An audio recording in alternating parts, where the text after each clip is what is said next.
salut, bonjour à vous, bonjour à toi qui me regarde en ce moment et bienvenue à 3 minutes de prédication. Ce matin encore, nous allons parler de la parole de Dieu et nous allons regarder un verset très intéressant. Il s'agit de Genèse chapitre 6, verset 5.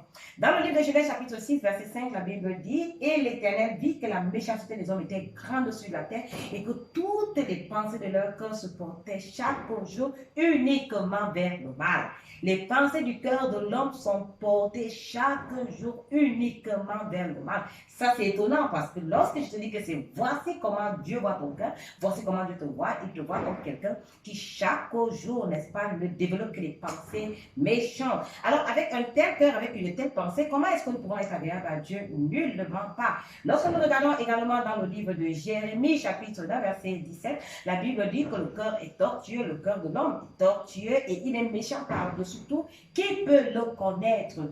Personne ne peut connaître le corps de l'homme en dehors de Dieu lui-même parce que c'est lui qui a créé ce cœur. Et il sait que dans le corps de l'homme ne se trouve rien de bon. Alors si l'homme fait sortir le bien, certainement ça va surprendre Dieu.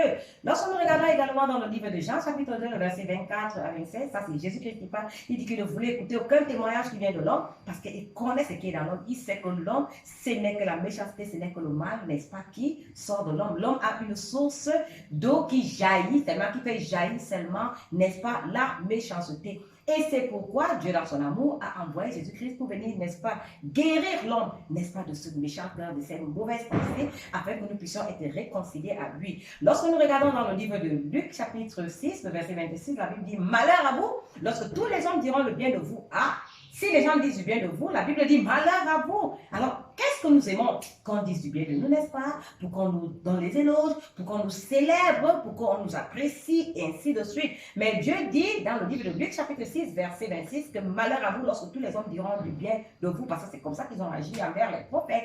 Alors, lorsque nous regardons, on va se rendre compte qu'après avoir écouté tout ceci, il y a une chose, n'est-ce pas, qui reste à faire, c'est quoi?